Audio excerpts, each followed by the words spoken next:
Assalamu alaikum warahmatullahi wabarakatuh. Mbote na bino ba mouré na ba moureze ya magazine de formation lingala facile yoka lokole mbote na ba poli ya ba FARDC ba JR ba PCR ba commando na ba étudier ya Kasapa bolela RTL Joa chaîne ya Gaya pe magazine de formation lingala facile yoka lokole lelo lokole ko betela masolo ya veni kiwele ko loba ete côté kuna vraiment salité legi tellement trop balabala wana pe komi ya ko beba eza ko senga mingi na gouvernement provincial ba bongo sala misala na lombango pona ko sunga ete makambo ke de bo elongo bani boy ba ete susu vice premier ministre ministre intérieur sécurité paix décentralisation et affaires coutumières ayebe bongo telemela bandeko to baza ko lata ba teni o ezali bongo zala lokola ya ba policier to pe ya bambila pona ko éviter moi confusion na mitu ya bandeko ebele et puis ndeko mo na kombo ya Eric Kayombo na CDM ndeko wana zali kolela balongole na musala na de compte final ya $56 ezali ko pesa ye pasi mingi na motema to fongola basangola lomango loba ete na avenue Kiwele ekomi bongo ya kobeba makasi stadi bandeko tu ya kote kuna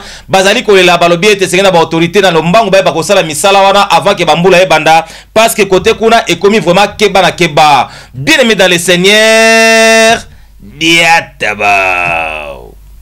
tango tolobaka ete na kati ya ville ya Lubumbashi il faut kosala ba voie secondaire ba misu ba négligeaka yango parce que kala mingi te awa bokomona ete bambula ezali kobanda kasi balabala ya Kiwele balabala esovaka bandeko ebele oyo ebandi kote ya ba Enzal bakote ya Lumumba ekeiti kaka bakote ya Rwasi eleki bongo Kongo Kiwele me balabala oyo ekoma bongo abandonné. Balabala Kiwele ezalaki bongo na ba projet ya gouvernement provincial ya ministre infrastructure babongisa yango bo elongo bani me likambo ya pasi eza kosalama ete balabala yango baza kokomisa yango système ya cordonnerie bazali kobamba mabulu awa toyebi te ekosukaka wapi yango population ezali kolela balobi soki balabala oyo ebongi ezalaka mama na raccourci mpona bandeko tu bautaka centre ville ya Lubumbashi soki tinel ezali bouché bango koyebela nzela ya Kiwele bakoteli awa nzela ya Enzal babimeli tika bakote ya Rwashi mele oyo tozoloba awa balabala oyo ekomi nango vraiment na keba yango population ezali kosenga na moma elanga nde moma oyo esengaka misala esala mabo elongo bani basilisa batravaux balasaki déjà bien avant parce que ntango mbula ebandaka Kiwele oyo mutu akoleka akozala te. Bijika Twikisha totia kana makote mingi ya Kiwele kote kuna koloba ete tokende mingi na Congo Kiwele kote kuna ba tranché mingi ekomi bongo transformé na ba dépotoir to pe ba poubelle publique parce que bandeko ebele bazo ba salité na bango bazo ko obaka mingi na ba tranché kasi population bazo ko senga pe balobi ke ba autorité na bandeko basala ba masolo ya jeudi salon na ba quartier ndenge na ndenge bakanisa bango parce que kote kuna ekomi mabe makasi. Bien aimé dans le Seigneur diataba bandeko babolingo tambola na Lubumbashi komona makambo balobi ete Lubumbashi ezali centre ville ya pamba te parce que bisika ezali ya ndenge na ndenge tobetaki mwa tour na caméra pe micro ya yoka lokole tokenda komona bongo na esika moko awa tranché et comme nango lokola poubelle ba salité eleki tellement ebele bandeko ya ba restaurant baza kozwa ba salité na bango ba buchafu baoke na kobwaka na kati ya ba tranché obozomona ete ba poto ba mai biloko ya ndenge na ndenge na ba bouteille en plastique ezali bon na kati ya ba tranché tozolo ba ete bandeko ya kotoyo salongo basalaka to basalaka te selon population misu balobi ete ba mama ba malewa to ba restaurant na bandeko ya mapango ya pembeni bakomisa koto lokola ba poubelle na bango surtout na bandako oyo ezali inachevé to pe mapango ezali abandonné okomona ba biloko ya salité ezali tellement ebele or na ba commune ebele batika masolo ya salubrité sala mabo elongo bani mais koto vraiment to éviter soki bazalaka wapi tulika buchafu bunapita mebe na bamba paka bantu kanyama kasese buchafu mbeba mu centre ville abo yaisha saka nyama kasese fako nini je faut ba wale bantu mbeba banza kutosha materassier ba déboucher materassier nini mais bana beba na ba responsable bana bapeleka sa batoto bena vivira banani babibi bana baga ba célibataire sasa bitakuya je tuko na huzuni ya mingi sana par rapport ya comportement ya bantu kwetu ba mingi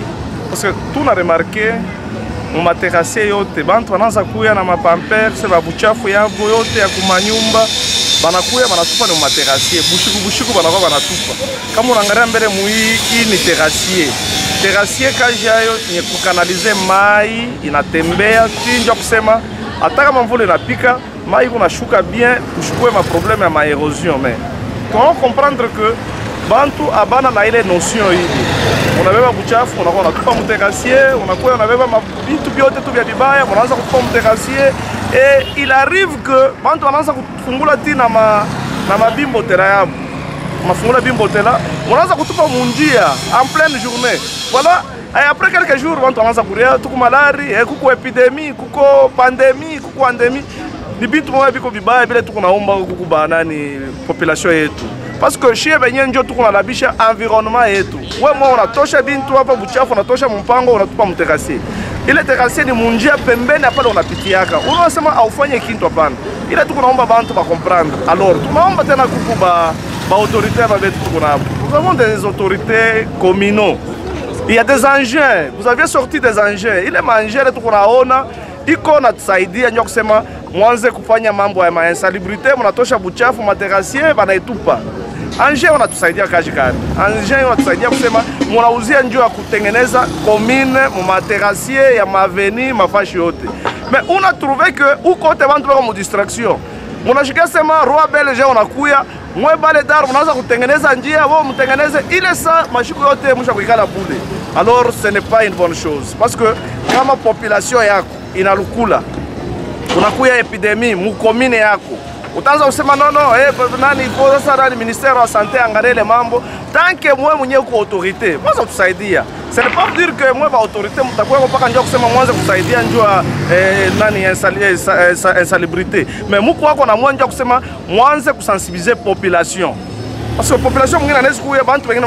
wanaweza kuya acha kukala na buchafu. Mais yeye pour rien je nasema ni buchafu, unasema ni kazi yangu ni kazi ya leta. Buchafu ni buloji le seba ebeta depuis Kalambai mena vile ya Lubumbashi bisika ebele nano botamboli te. Soki otamboli atuko ko comprendre que ba chef ya quartier na ba bourgmestre bazali na mosala ya kosala sisi. Bwebike après koleka arrêti lipie mingi na savonnier ezali na pont moko ezalaka wana esika ya bureau ya quartier pe ezali pembeni kasi pont wana leo tozoloba awa ekomi nango vraiment bouché parce que ba bouteille ya plastique eleki tellement ebele et baby si même pont tozo kobanga mikolo ezali koya po ete pont wana s'écrouler yango eza kosenga na ba autorité ba kobora misu malamu côté kuna pona kosunga population na bakokoso. Bien aimé dans le Seigneur diataba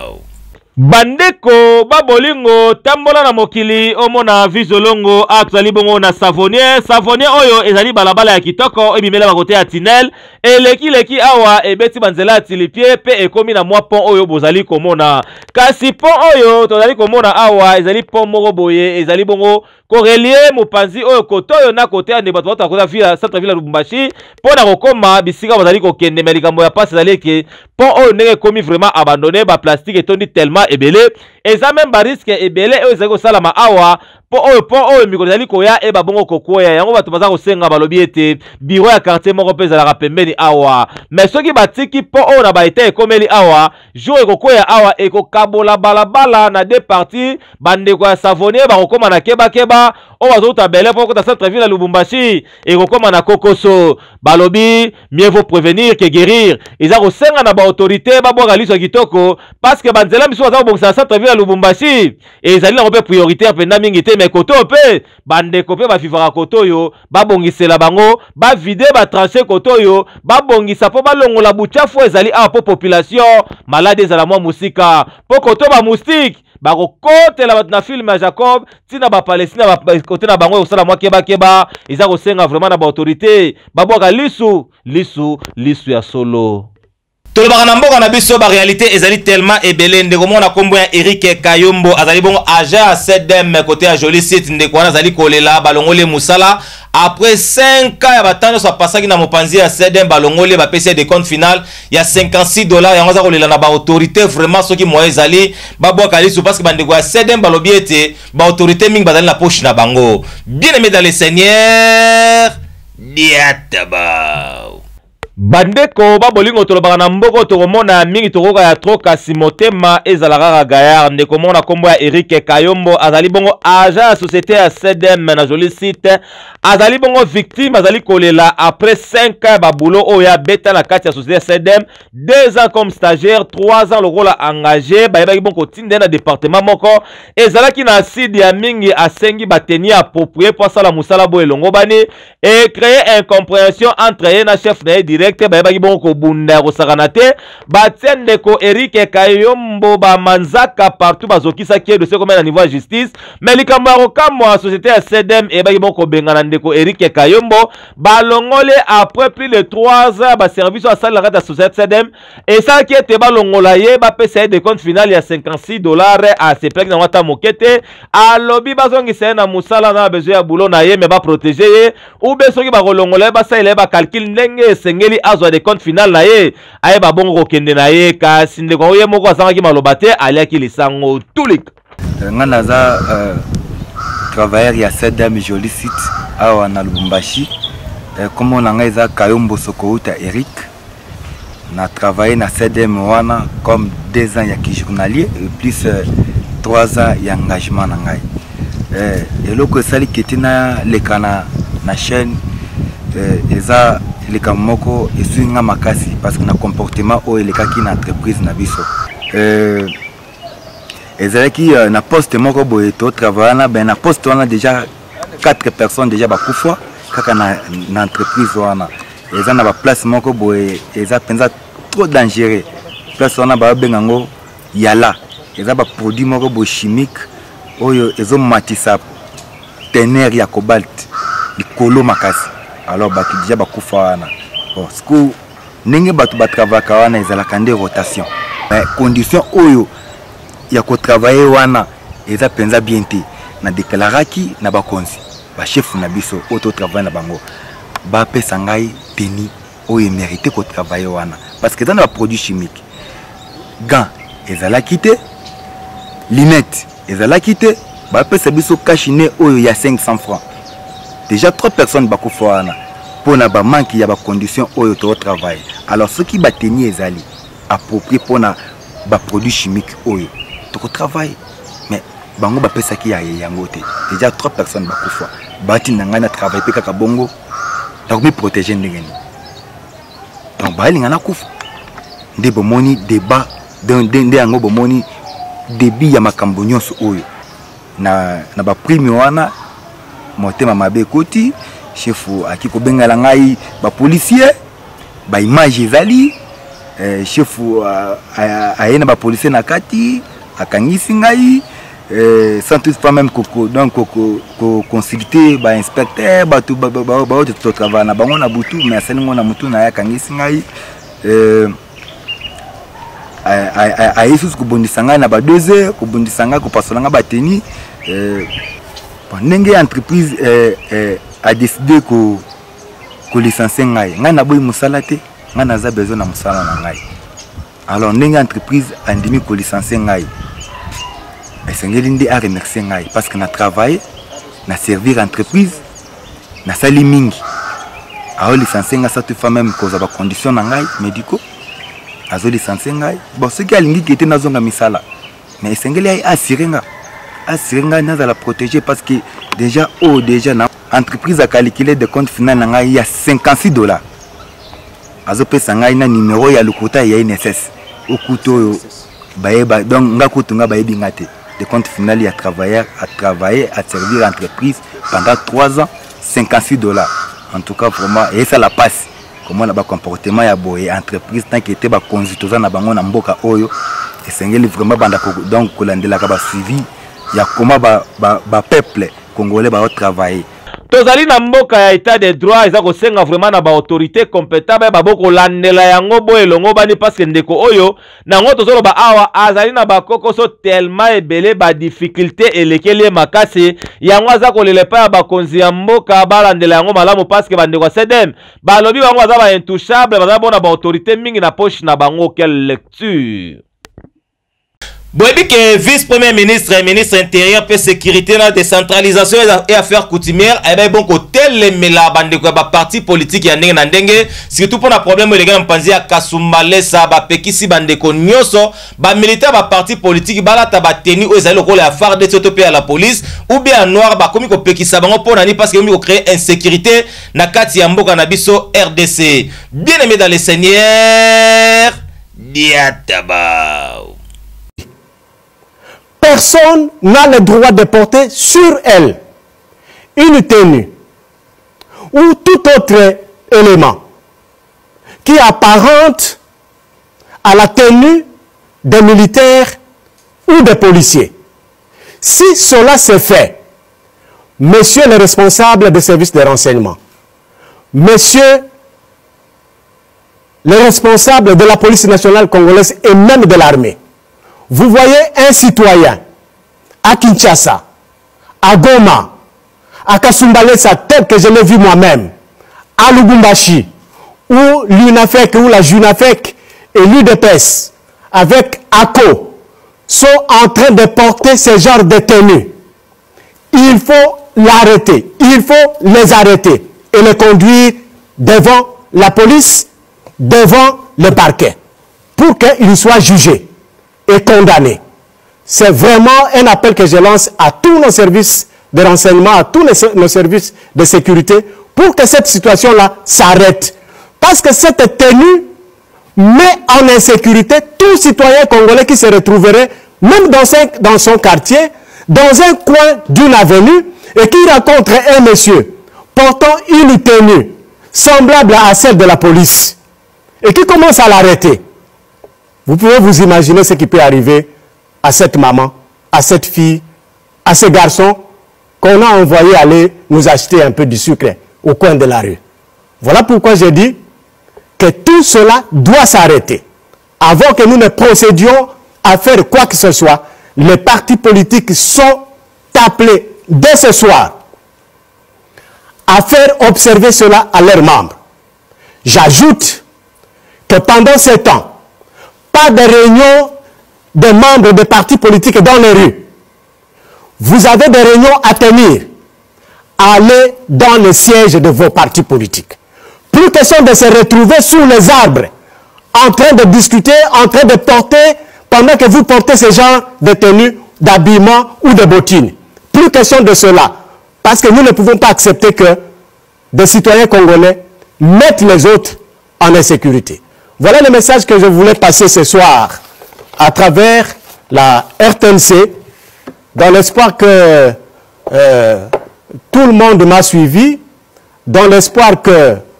tous les services vont faire ce que je venais de dire tout à l'heure. Je vous remercie très sincèrement. Merci.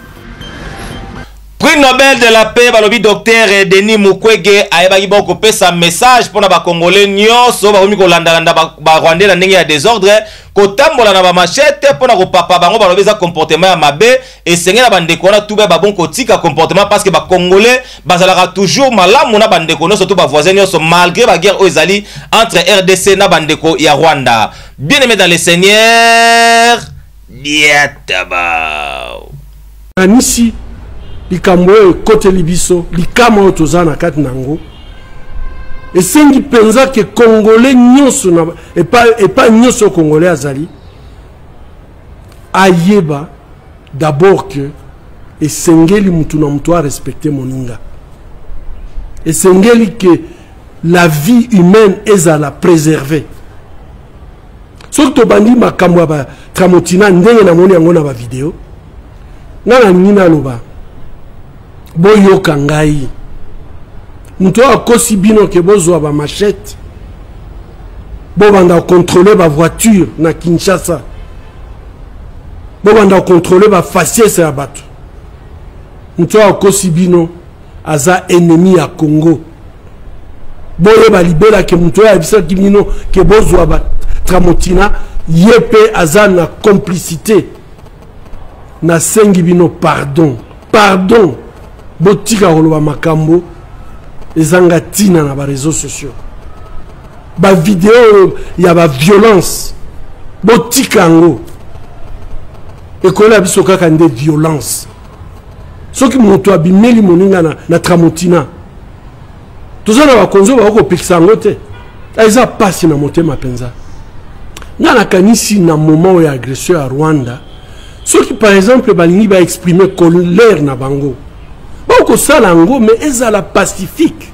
bakosala marche pacifique bafinga mutu te banyokola mutu te makambo akozwa batramontina ezala te bakosenga ke mabele ya bakoko na biso ezala respecte na mutu nyonso mais baba na makambo akofinga batu konyokola baninga kozwa batramontina wana bo bazotala bavideo bazokanisa ke donc vraiment bakongolais mayele ezaka te po wana eza je ya baennemi na biso pardon botika makambo wana soki moto asengi crime 1 million ya bato bakota na balabala mpo na kolakisa mokili mobimba ke en tout cas tokondimela te moto aya kozwa mabele na biso mokili ekoyoka nga nakanisi balider d'opinion boyebisa bato oyo baza na kati ya baparti politique na bino na kati ya baeglise na kati ya baassociation na bino boyebisa bango ke toza na basoda batika basoda bakende na bitumba bosambela bango botindela bango biloko ya kolia bosoutenir ata na bafamille na bango soki bazwi banouvelle ke bafamille na bango baza na camp kokolo baza na camp tchachi bozoyela bango biloko ya kolia bozosoutenir bango nga nakanisi bango na front bakoyeba ke ata toza na front mais tomoni ke bacitoyen bazokipe bafamille na biso mais kobanda babarrière wana ya ezanga ntina nga nakanisi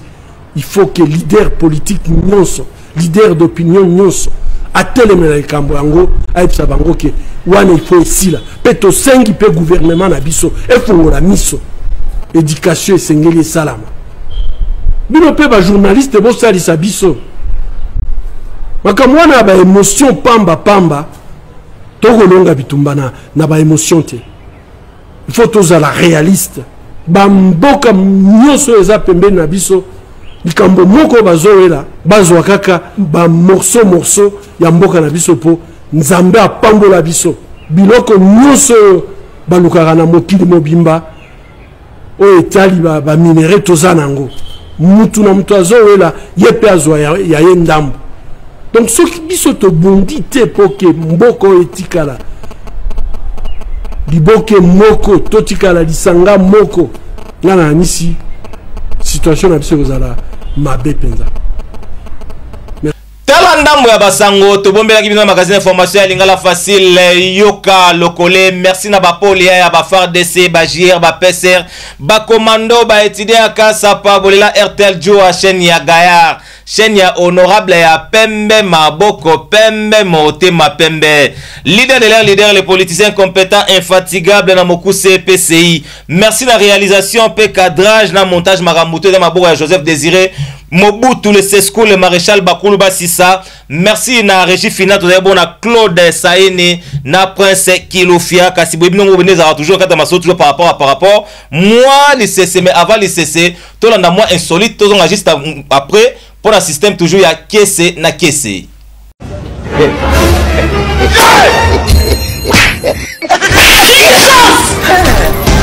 ça on dit à Casto que ndako on va que on a la pananga kasi olinga kalelo tebani kalelo babona kenda kuno tesi nga pa yebana nini na pa yebana tozo te ko yebana soso zolia bo yebani na ye bokola na ye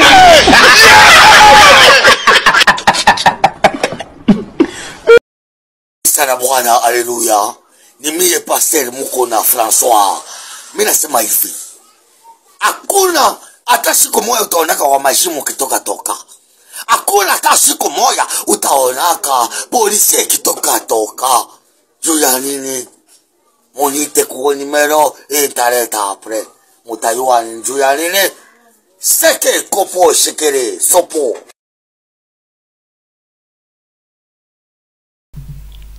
nayebi ke bozala kosepela na Palestine mais moi lisese lelo esalaka moi plaisir na bandeko to bapona magazine information ya lingala facile yoka lokole lisese lelo eute pa maître Odon Kabuya mutu munena ni maluma nena maître Odon Kabuya alobi boy ata na ndako ya mpaka biloko nyonso ezalaka ya kalate pona loto suki awa nous sommes bénis dit amen.